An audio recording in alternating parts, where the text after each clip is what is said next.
सिद्रा, सिद्रा, सिद्रा, काथे आहीं तूं? प्लीज़ मूंखे तव्हांजी मदद घुर्जे। मां तमामु घणो कंफ्यूज़ आहियां। मां हिते आहियां। ॿुधा, तोखे कहिड़ी मदद घुर्जे? मूंखे अॼु जो होमवर्क तमामु मुश्किल लॻी रहियो आहे। असद, छा तूं क्लास में टीचर जी ॻाल्हि ध्यान सां नाहे ॿुधंदो? ॿुधंदो आहियां, पर हाणे उहा सॼी ज़रूरी मालूमात जेका टीचर ॿुधाईंदी हुई मूंखां विसरी वई आहे। तूं एतिरा घणा बुक्स पढ़े थी, मुंहिंजी हेल्प कर न प्लीज़। अच्छा, इहो त ॿुधाए कमु कहिड़ो करणो आहे? असांखे अर्थ ऐं स्काई यानी ज़मीन ऐं आसमान जे बारे में कुझु लिखणो आहे ऐं सुठी ड्राइंग बि ठाहिणी आहे। अरे वाह, हे त मुंहिंजो फेवरेट टॉपिक आहे। मूं हिकु तमामु इंट्रेस्टिंग बुक पढ़ियो आहे जंहिंमें अर्थ ऐं स्काई यानी ज़मीन ऐं आसमान जे बारे में तमामु घणी मालूमात आहे। इहो त तमामु सुठो थियो।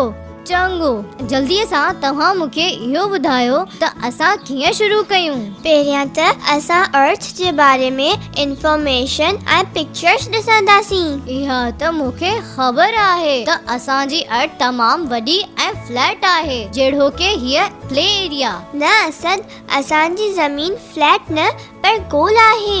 अर्थ हिकु तमामु वॾो प्लैनेट आहे ऐं असां इंसान हिन जे मुक़ाबले में तमामु नंढा आहियूं। इन जे करे असांखे हीअ फ्लैट लॻंदी आहे जॾहिं त हीअ गोल आहे। थोरो गौर सां ॾिस असद, प्लैनेट अर्थ जा 2 हिस्सा आहिनि। नीरो हिस्सो वाटर यानी पाणी ऐं साओ लैंड यानी खुश्की। ज़मीन जो अध खां घणो हिस्सो पाणी आहे ऐं बाक़ी खुश्की आहे। असद, छा तूं ज़मीन जूं ॿियूं ख़ासियतूं ॿुधाए सघें थो?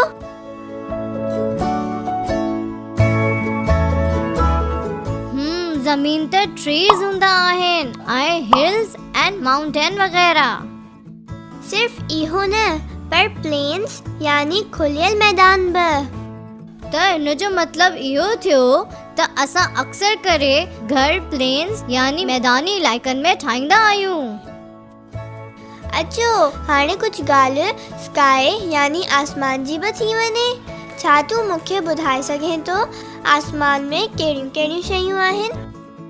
हो ॾिसो, सन यानी सिज ऐं क्लाउड्स यानी ककर। ख़बर अथी असद त सिज हिकु तमामु गरम स्टार आहे जंहिंसां ज़मीन खे हीट यानी गर्मी ऐं लाइट यानी रोशनी मिलंदी आहे। चङो, हाणे जल्दी सां इहो ॿुधाए त राति जो आसमान में छा नज़र ईंदो आहे? मूंखे ख़बर आहे त राति जो आसमान में स्टार्स यानी तारा ऐं मून यानी चंड नज़र ईंदो आहे ऐं चंड दरअसल सिज जी लाइट यानी रोशनी जे करे चमकंदो आहे।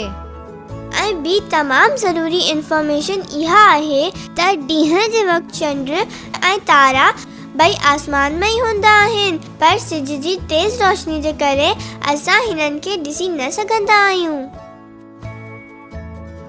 सिद्रा, महिरबानी, तव्हां मूंखे मुंहिंजे होमवर्क जे लाइ तमामु घणी मालूमात ॾिनी आहे।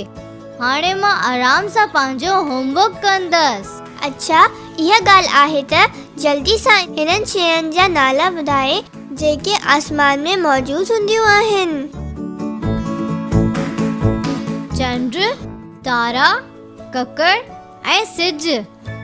मून, स्टार्स, क्लाउड्स एंड सन। शाबाश, हाणे तव्हांजो वारो आहे। हिकु ड्राइंग ठाहे ज़मीन ऐं आसमान जे फ़र्क़ खे ॾेखारियो।